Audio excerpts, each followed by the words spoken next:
আসসালামু আলাইকুম। আমি একটা রান্না নিয়ে এসেছি।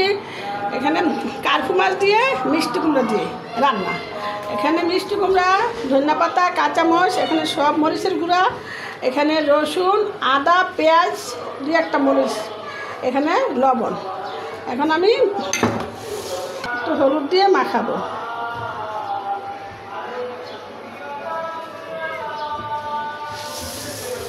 তারপরে এখানে মাছগুলি একটু হলুদ দিয়ে মাখাবো।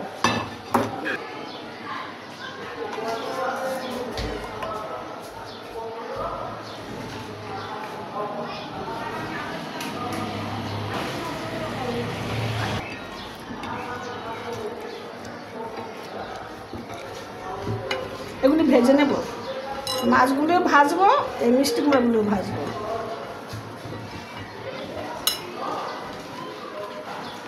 তাওয়াটা গরম হয়ে গেছে, তেল দিয়ে দিলাম।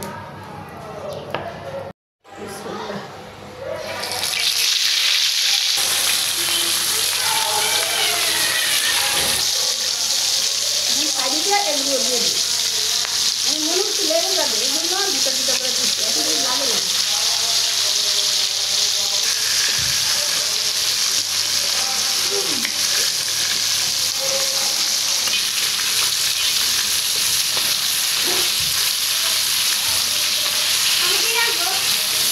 মাছ রান্না করতে পারছি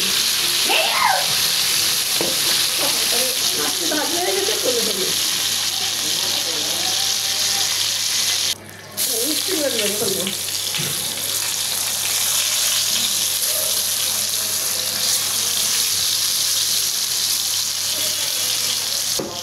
এগুলো হয়ে গেছে, এগুলি একটা এক করে নামিয়ে ফেলবো।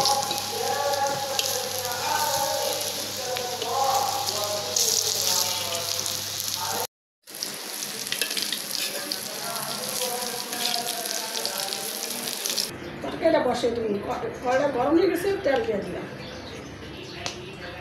পেঁয়াজ বাটা, রসুন বাটা, আদা বাটা দিয়ে দিলাম, জিরা বাটা।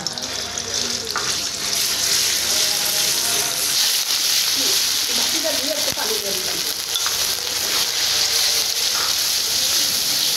মরিচের গুঁড়ো দিয়ে দিলাম, ধনিয়া গুঁড়ো দিয়ে দিলাম, হলুদের গুঁড়ো দিয়ে দিলাম,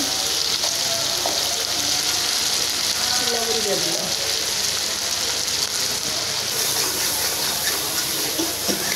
কষানো করব।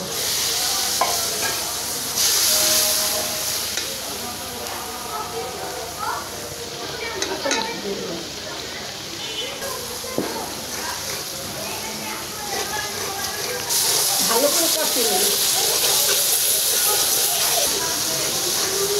কষানো হয়ে গেছে, মিষ্টি মরিচ দিয়ে দিই।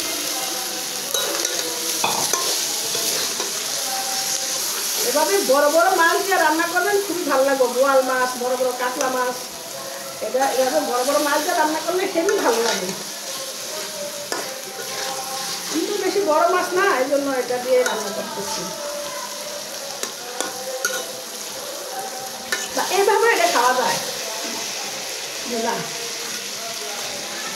তেলের উপর উঠে গিয়েছে, এখন আমি তেলটা দিয়ে দিই।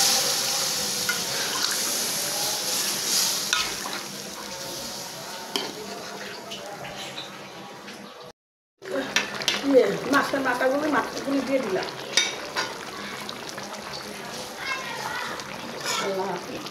ধনিয়া পাতা দিয়ে দিলাম।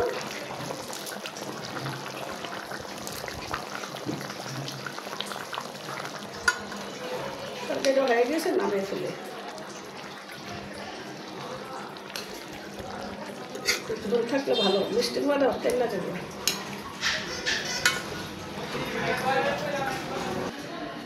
কার্পু মাছ দিয়ে মিষ্টি কুমড়া রান্না করেছি। কেমন হয়েছে কমেন্ট করে জানাবেন, আর লাইক শেয়ার করে দিবেন, দয়া করে সাবস্ক্রাইব করে দিবেন। আল্লাহ হাফেজ।